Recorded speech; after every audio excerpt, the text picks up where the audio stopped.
இப்போ 11வது क्वेश्चन பார்ப்பா. q squared x squared plus p squared x plus r squared equals 0 என்ற சமன்பாட்டின் மூலங்களின் வர்க்கங்கள். qx squared plus px plus r equals 0 என்ற சமன்பாட்டின் மூலங்கள் எனில் q, p, r என்பன என்னன்னு கேட்டிருக்காங்க. அதற்கு கூட விடை என்னன்னா ஆவன்னா ஒரு பெருக்கு தொடர் வரிசையில் உள்ளன, ஜிபியில் உள்ளன. அது எப்படி காமிக்கிறது? நான் இந்த ஈக்குவேஷன் எடுத்துக்கிறேன். இதனுடைய மூலங்கள் கண்டுபிடிக்க போறேன். qx squared plus px plus r equals 0. இந்த நம்பர்ல இல்ல, நம்பரா இருந்தா நம்ம கண்டுபிடிச்சிடலாம், மூலங்கள் கண்டுபிடிச்சிடலாம். எல்லாம் லெட்டர்ல இருக்குது. இந்த சமன்பாட்டின் மூலங்கள் ஆல்பா கமா பீட்டான்னு வச்சுக்கிறேன். ஜெனரலா அப்படிதான் வச்சுக்குவோம். அப்போ மூலங்களின் கூடுதல் என்ன? ஃபார்முலா தெரியும், மைனஸ் பி பை ஏ. மூலங்களின் பெருக்கல் என்ன? சி பை ஏ. அப்போ ஏபிசி தெரிஞ்சிருக்கணும். ஏ நல்லா தெரியும் நம்மளுக்கு. எக்ஸ் ஸ்கொயர் கீழே தான் ஏ, கியூ. எக்ஸின் கீழே தான் பி, தட் இஸ் பி எழுதியிருக்கிறேன். தனி உறுப்பு தான் சி, தட் இஸ் ஆர். உங்களுக்கு நல்லாவே தெரியும். அப்போ ஆல்பா பீட்டானா, ஆல்பா பிளஸ் பீட்டானா minus B by a. Minus b மதிப்பு பிரதிகிறேன், பி பை ஏ மதிப்பு கியூ. ஆல்பா பீட்டா பெருக்கல் சி பை ஏ. சி மதிப்பு என்ன? R by Q. ஏ மதிப்பு கியூ எழுதிட்டேன். மூலங்களின் கூடுதல், மூலங்களின் பெருக்கல். அப்போ மூலங்களின் கூடுதல், மூலங்களின் பெருக்கல் தெரிஞ்சிருந்தா நம்ம சமன்பாடு கண்டுபிடிச்சிடலாம். X square minus alpha plus beta into x plus alpha beta equal to 0ன்னு போட்டாக்க சமன்பாடு வரும். இந்த சமன்பாடு வரும். ஆனா நம்ம என்ன பண்ணுவோம்? என்ன கொடுத்துருக்காங்க நம்மளுக்கு? q square X square plus B square X plus R square equal to 0வின் இந்த சமன்பாடு மூலங்களின் வர்க்கங்கள்ன்றாங்க. முதல் சமன்பாடு மூலம் ஆல்பா பீட்டா, இதனுடைய மூலங்கள் என்னவா இருக்கும்? ஆல்பா ஸ்கொயர் பீட்டா ஸ்கொயர் அப்படி எடுத்துக்கிறேன். அப்போ இதோட சமன்பாடு பாரு, நம்மளுக்கு என்ன வரும்? நம்மளுக்கு X square minus alpha square beta square into x plus alpha beta whole square equal 0. அது கண்டுபிடிக்கணும். அப்போ எனக்கு வந்து ஆல்பா பிளஸ் பீட்டா தான் தெரியும், ஆல்பா பீட்டா தெரியும், கூடுதல் பெருக்கல் தான் தெரியும், வர்க்கங்களின் கூடுதல் தெரியாது. கண்டுபிடிக்கிறேன். அப்போ alpha square plus beta square equal என்ன ஃபார்முலா தெரியும்? Alpha plus beta the whole square minus 2 alpha beta. இந்த ஃபார்முலா வெரி வெரி இம்பார்ட்டன்ட். இந்த ஃபார்முலாக்காக தான் இந்த கணக்கை கேட்கறான். இதெல்லாம் அப்ளை பண்ண முடியுமான்றதுக்காக இந்த கணக்கு கேட்கறான். நம்மளுக்கு மூலங்களின் கூடுதல் தெரியும். என்ன மூலங்களின் கூடுதல்? என்ன? Minus B by Q whole square minus 2 into alpha beta தெரியும், ஆர் பை கியூ. இதை சிம்பிளை பண்ணாக்க நம்மளுக்கு வந்து என்ன வரும் பாரு? P square minus 2r Q by Q square வரும். ஏன்னா மைனஸ் இந்த மைனஸ் பிளஸ் ஆயிடும். P square by Q square minus 2r by Q. LC எடுக்கிறேன், கியூ ஸ்கொயர். அப்போ பி ஸ்கொயர் அப்படியே வச்சுக்கணும். மைனஸ் கியூ ஸ்கொயர் கியூ ஆல வந்தா கியூ. இப்போ இதை பெருக்கும் போது மைனஸ் 2r கியூன்னு வரும். உங்களுக்கு எல்சி எடுத்து செய்யறது நன்றாக தெரிஞ்சிருக்கும். அப்போ இந்த ஆன்சர் எனக்கு alpha square plus beta square தெரியும். அடுத்து நம்மளுக்கு என்ன வேணும்? Alpha square beta square. இது எப்படி எழுதிக்கலாம்? இங்கே பெருக்கல் இருக்குன்னா ஆல்பா பீட்டா ஹோல் ஸ்கொயர் எழுதுறோம். இங்கே பிளஸ் இருந்தாவோ மைனஸ் வந்தால் அப்படி எழுத முடியாது. பெருக்கல் வகுத்தலாம் நமக்கு advantage. So alpha square into beta square alpha beta the whole square. Alpha beta ஏற்கனவே தெரியும் மதிப்பு ஆர் பை கியூ. அப்போ வர்க்கம் எடுத்தோம்னா r square by Q square. அப்போ alpha square comma beta square மூலங்களுடைய சமன்பாடு எப்படி இருக்கும்? ஏற்கனவே சொன்னேன், எக்ஸ் ஸ்கொயர் மைனஸ் மூலங்களின் கூடுதல் alpha square plus beta square into x plus alpha beta the whole square equal to 0. அப்போ x square minus alpha square beta square இப்போதான் கண்டுபிடிச்சேன். என்ன மதிப்பு? P square minus 2r Q by Q square கண்டுபிடிச்சோம்ல, அதை பிரதிடுறேன். Into x plus alpha beta நம்மளுக்கு தெரியும், r square by Q square whole square கண்டுபிடிச்சு வச்சிருக்கேன். நான் இஸ் ஈக்குவல் அப்படியே பிரதிடுறோம், வேற ஒன்றும் இல்லை. இதை சிம்பிளை பண்றேன். எல்சி எடுக்கும் போது பார்த்துன்னு சொன்னாக்க இங்க என்ன? கியூ ஸ்கொயர் இருந்திருக்கு. அப்போ கியூ ஸ்கொயர் தான் எல்சியும். அப்போ ஒன்னால டிவைட் பண்ணா கியூ ஸ்கொயர் தான், மல்டிப்ளை பண்ணா Q square X square minus இதெல்லாம் அப்படியே வரும். ஏன்னா கியூ ஸ்கொயர் டிவைட் பண்ணணும்னு சொன்னாங்க ஆன்சர் 1. அதை அப்படியே எழுதிக்கிறேன். இங்கே பிளஸ் ஆர் ஸ்கொயர் ஈக்குவல் 0. இப்போ கியூ ஸ்கொயர் இந்த 0ல இருக்குன்னா இது 0 மாறும். அப்போ இங்க இருக்க டேர்ம் தான் அப்படியே எழுதிக்கிறேன். இப்போ பார்த்துக்கோ, இந்த சமன்பாடு எப்படி இருந்தது நம்மளுக்கு? Q square X square plus B square X plus R square 0 இருந்தது. சரியா? q square x square plus p square x plus r square equal to 0. இது ரெண்டும் சமம். ஏன் சார்? இங்க பாரு, x1 கெழு q square தனி உறுப்பு r square. அப்ப x டேர்ம் எப்படி இருக்குது? இங்க p square இருக்கு, இங்க x என்ன இருக்குது? p square minus 2r minus p minus of p square minus 2r இருக்கு. அப்போ எழுதிக்கிறேன் பாரு, minus into p square minus p square minus minus plus 2r cube is equal எதுக்கு சமம்? இந்த p square க்கு சமம். ரெண்டு எக்ஸ்ட்ராமும் சமம், அவ்வளவுதான். அப்ப பாருங்க சொன்னாக்க இந்த p square இதுதான் மைனஸ் p square ஆயிரும். இது இங்க போனா மைனஸ் ஆயிரும், மைனஸ் 2r³ ஆயிரும். அப்போ இதை கூட்டோம்னா மைனஸ் 2p² = மைனஸ் 2r³. அப்படின்னு பார்த்தா மைனஸ் 2 கேன்சல். அப்போ p² = r³ வந்திருக்கு. அவன் இந்த என்ன கேட்குறான், நம்மளுக்கு QPR வந்து ஜிபியில் இருக்குன்றான். ஏபின்னு சொன்னா வித்தியாசம் கண்டுபிடிக்கணும், T2 - T1. இங்க ஜிபின்னு சொன்னா T2/T1. அப்போ P QR டிவைட் பண்றது எதுக்கு சமம்னு சொன்னாக்க R PR டிவைட் பண்ண சமம். புரியுதா? ஏபின்னு சொல்லும்போது பொது வித்தியாசம், ஜிபின்னு சொல்லும்போது பார்த்தீங்கன்னா காமன் ரேஷியோ, விகிதம், பொது விகிதம். அப்போ விகிதம் போது பார்த்தா இதால டிவைட் பண்ணும். Second term by first term P/Q = third term by second term R/Q. Multiply பண்ணு P × P, P², Q × R, QR. அப்போ ரெண்டு ஈக்குவலா வந்துருக்கு. அதான் இந்த ஆன்சர். அதனால இதை நான் என்ன சொல்றேன், ஜிபின்னு சொல்றோம். புரியுதா? QPR வந்து ஜிபின்னு சொன்னாக்க இதை நிறைவு செய்கிறது. அப்போ 14 क्वेश्चனுடைய ஆன்சர் என்னப்பா, ஒரு பெருக்குத்தொடர் வரிசையில் உள்ளன. தம்பி அடுத்தது 12வது क्वेश्चन பாருங்கப்பா. ஒரு நேரிய சமன்பாட்டின் வரைபடம் ஒரு டேஷ் ஆகும். நேரிய சமன்பாடு என்ன? Linear equation. இப்போ 10th நம்ம பார்த்தீங்கன்னு சொன்னாக்க இருபடி சமன்பாட்டிற்கு குவாட்ரேட்டிக் ஈக்குவேஷனுக்கு நம்ம வரைபடம் வரைகிறோம், அது பரவளையம் வரும். நேரிய சமன்பாடு 9th உங்களுக்கு ஐடியா இருக்கும். y = mx + c என்ற சமன்பாடு வரைபடம் என்னவா இருக்கும், ஒருபடி சமன்பாடு வரைபடம் என்னவாக இருக்கும்னாக்க நேர்கோடாக இருக்கும். அதான் ஆன்சர், விடை ஆ, நேர்கோடு. Very easy question. அடுத்து 13வது क्वेश्चन பாருங்கப்பா. x² + 4x + 4 என்ற இருபடி பல்லுறுப்புக்கோவை x அச்சோடு வெட்டும் புள்ளிகளின் எண்ணிக்கை. தீர்வு கேட்கல, தீர்வு எத்தனைன்னு கேட்கல, வெட்டும் புள்ளிகளின் எண்ணிக்கை. x அச்சை எங்க வெட்டுன்னு கேட்கறாங்க. விடை என்னன்னு சொன்னாக்க ஒரே ஒரு புள்ளி தான். நிறைய பேர் ரெண்டுன்னு எழுதுவாங்க, தீர்வு கேட்கவில்லை. x எங்க வெட்டும், ஏன் அப்படின்னாக்க x² + 4x + 4 என்ற இருபடி சமன்பாட்டை சால்வ் பண்ணீங்கன்னாக்க ஃபேக்டரைசேஷன் பண்ற பாத்தியா, 4 சொன்னா 2 4, 2 2 4. அப்போ உங்களுக்கு என்ன ஃபேக்டர், x + 2 x + 2 = 0. இது தெரியும் உங்களுக்கு. அப்போ x + 2 = 0. ரெண்டு வாட்டி எழுதுறேன். அப்போ x = -2 ஒரு ஆன்சர், x = -2 ஆன்சர். ரெண்டு தீர்வு. படம் வரைஞ்சோன்னு சொன்னாக்க இருபடி சமன்பாடு வரைபடமான பரவளையம் தான் வரும். x அச்சு எத்தனை புள்ளிகள்ல வெட்டும், ஒரு புள்ளியில தான் வெட்டும், -2ல தான் வெட்டுது. தீர்வு 2, ஆனா எத்தனை இடத்துல வெட்டுது, ஒரே ஒரு இடத்துல தான் வெட்டுது. அதனால விடை ஆ 1ன்னு போட்டிருக்கோம். மாணவர்கள் ரெண்டு தீர்வு நினைச்சிட்டு இங்க 2ன்னு எழுதிடுவீங்க. கொஸ்டின் நல்லா படிச்சீங்கன்னா x அச்சோடு வெட்டும் புள்ளிகள் எண்ணிக்கை கேட்கறாங்க. அப்போ ஒரு புள்ளியில தான் வெட்டுது, -2 புள்ளியில தான் வெட்டுது. புரிகிறதா? 14வது क्वेश्चन பாருப்பா. கொடுக்கப்பட்ட அணி A = 1 3 5 7. இரண்டாவது சார் 2 4 6 8. மூணாவது சார் 3 11 13 15. நிறை நிரல் மாற்று அணியின் வரிசை என்னன்னு கேட்கிறாங்க. A என்ற அணியினுடைய வரிசை உங்களுக்கு ஈஸியா தெரியும். 1 2 3, 3 நிறை. 1 2 3 4, 4 நிரல். இது டிரான்ஸ்போஸ். நிறைய நிரலா எழுதுறேன். முதல் நிறைய முதல் நிரலா எழுதுறேன். இரண்டாவது நிறைய இரண்டாவது நிரலா எழுதுறேன். மூன்றாவது நிறைய மூன்றாவது நிரலா எழுதுறேன். இப்போ வரிசை பார்த்தா எப்படி இருக்கும் பாரு. 1 2 3 4, 4 நிறை. 1 2 3, 3 நிரல். அப்போ 3/4 என்னவா மாறும், 4 × 3. அதான் ஆன்சர் E 4 × 3. இதுவும் மிகவும் ஈஸியான 1 மார்க் கொஸ்டின். 15வது கொஸ்டின் பாருங்கப்பா. A என்ற அணியின் வரிசை 2 × 3, B என்ற அணியின் வரிசை 3 × 4 எனில் AB என்ற அணியின் நிரல்களின் எண்ணிக்கை கேட்கிறாங்க. நிரல்களின் எண்ணிக்கை தான் கேட்கிறாங்க, AB என்ற அணியுடைய வரிசை கேட்கல. விடை என்னன்னா ஆவன்னா 4. A என்ற அணியுடைய வரிசை என்ன, 2 × 3. B என்ற அணியின் வரிசை என்ன, 3 × 4. ரெண்டையும் பெருக்க முடியும். ஏன்னா முதல் அணியுடைய நிரலும் இரண்டாவது அணியினுடைய B என்ற அணியினுடைய நிறையும் சமமாக இருக்கிறது, அதனால பெருக்க முடியும்.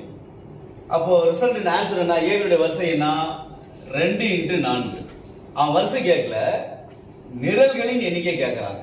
நிறைனா 2 எழுது, நிரல்னா 4. அதான் ஆன்சர் ஆவண்ணா 4ன்னு எழுதியிருக்காரு. ஈஸியான கொஸ்டின்.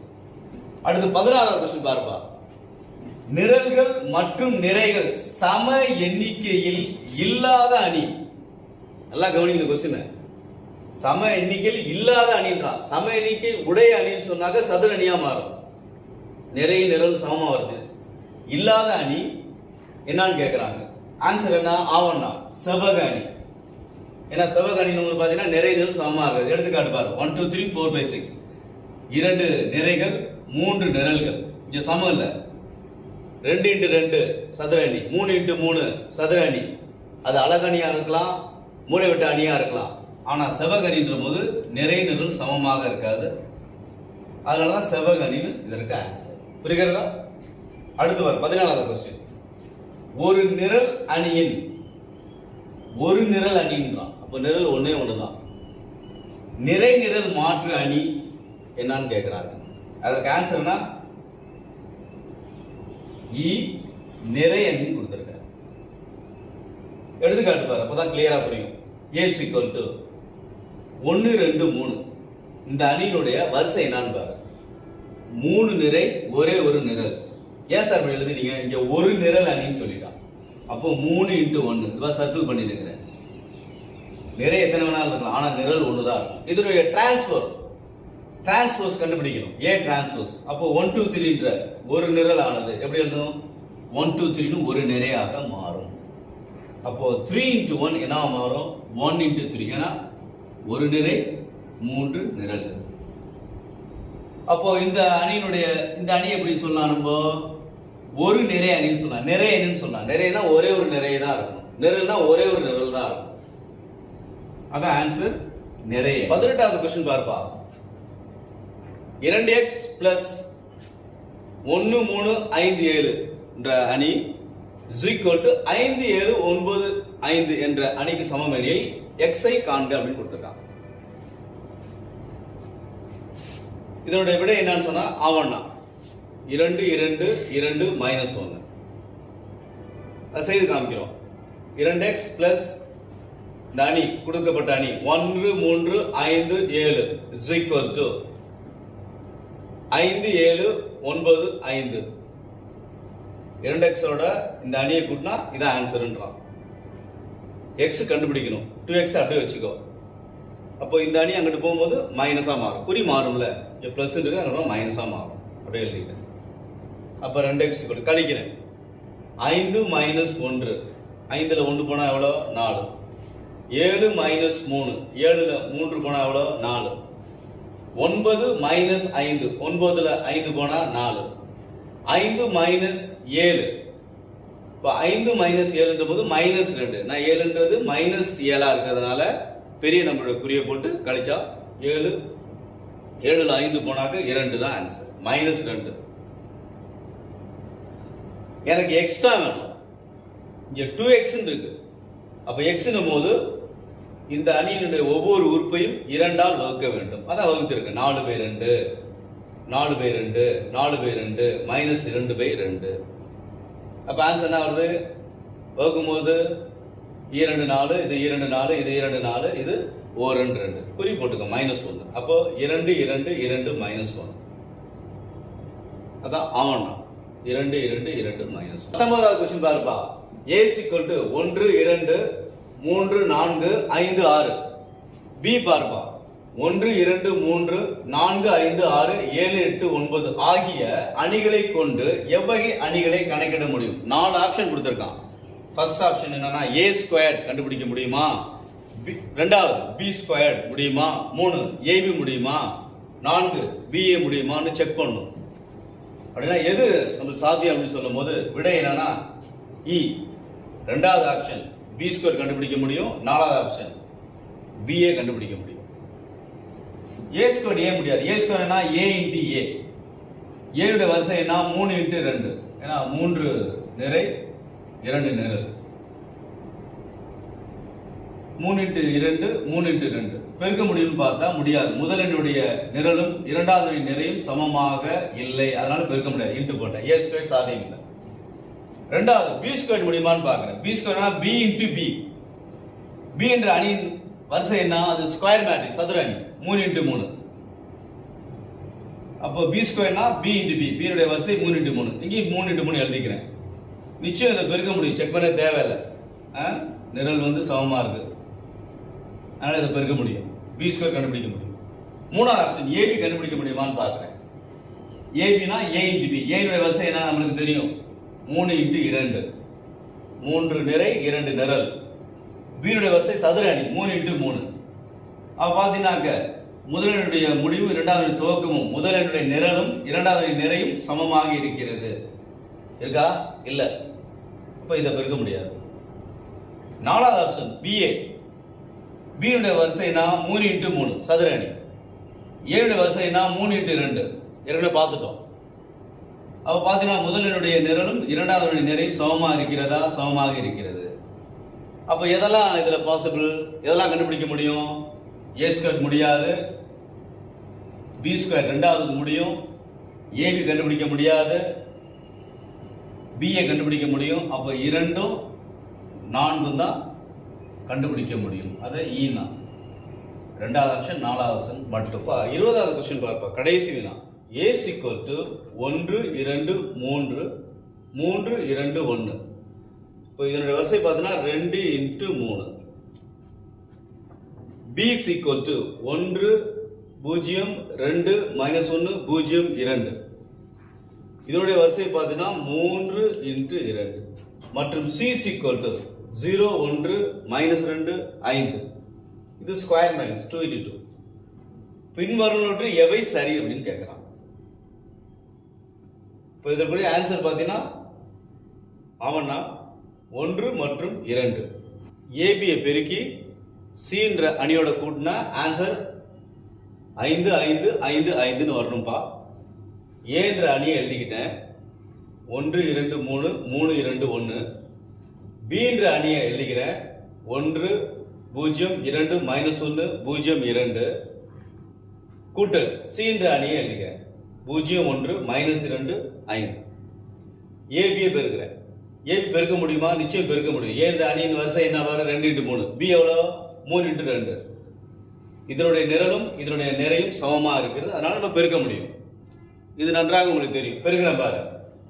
முதலுடைய நிறைய இரண்டாவது நிரலோட பெருக்கிறேன். கவனமா பெருக்கணும். 1 1 பெருக்கினா 1, 2 2 பெருக்கினா 4, 3 0 பெருக்கினா 0. எல்லாத்தையும் கூட்டிடணும். அடுத்தது 1 2 3ஓட 0 -1 2 பெருக்கணும். முதல் நிறை முதல் நிரல் இங்க, முதல் நிறை இரண்டாவது நிரல பெருக்கணும். 1 0 பெருக்கினா 0, 2 -1 பெருக்கினா -2, 3 2 பெருக்கினா 6. இதே போல இரண்டாவது நிறை எடுத்து இந்த அணியோட பெருக்கிடுங்க, உங்களுக்கு ஆன்சர் வரும்.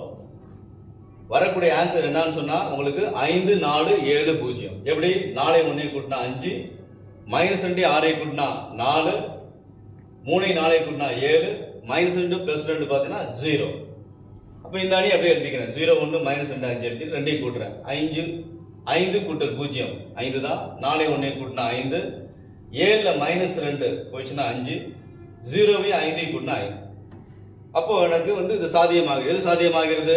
ஏபியோட சியை கூட்டினா 5 5 5 5ன்ற ஆப்ஷன் 1 நிறைவு பெறுகிறது. அடுத்து பிசியை பெருக்கினா உனக்கு 0 1 2 -3 -4 10.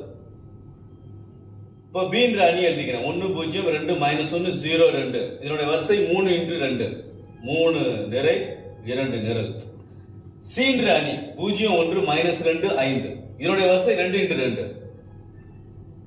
பீன்ற அணியினுடைய நிரலும் சீன்ற அணியினுடைய நிறையும் சமமா இருக்கு. பத்தியா? அப்பதான் பெருக்க முடியும். ரிசல்ட் பார்த்து என்ன வரும்? 3 இன்டு 2. பெருக்கல் உங்களுக்கு நன்றாகவே தெரியும். அப்ப பெருக்கிறேன் பார்த்துக்கோ.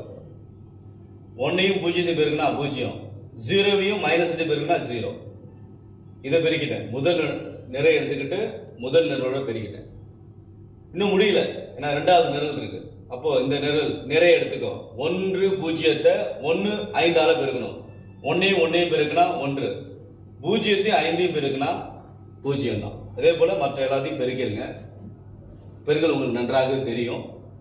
அப்போ ஆன்சர் என்ன பாரு? பூஜ்ஜியத்தையும் பூஜ்ஜியம் கூட்டினா பூஜ்ஜியம் தான் வரும். இங்கே ஆன்சர் 1, இங்கே 2, 2 மைனஸ் 5 மைனஸ் 3, 0 மைனஸ் 4 மைனஸ் 4 தான். இங்கே 0 கூட்டல் 10 10. இப்போ இந்த ஆன்சர் தான் அங்கே வந்திருக்குது. 0 1 2 மைனஸ் 3 மைனஸ் 4 10. அப்போ பார்த்தீங்கன்னா இதனுடைய ஆன்சர் என்ன ஆவன்னா 1 மற்றும் 2 ஆப்ஷனை நிறைவு செய்கிறது.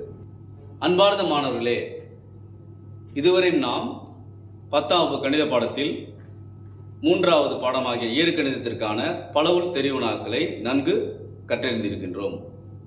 மாணவர்களே, இந்த ஒரு மதிப்பெண் வினாவானது உங்களுக்கு நன்றாக புரிந்திருக்கும் என நான் நம்புகிறேன்.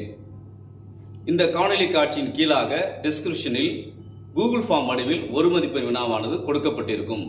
மாணவர்கள் நன்கு பயிற்சி செய்து நீங்கள் பயிற்சி பெறுவர் வழியாக ஒரு மதிப்பெண் வினாவை நன்கு கற்றறிந்து முழு மதிப்பெண் பெறலாம். மீண்டும் அடுத்த நிகழ்ச்சியில் நாம் சந்திப்போம். நன்றி, வணக்கம்.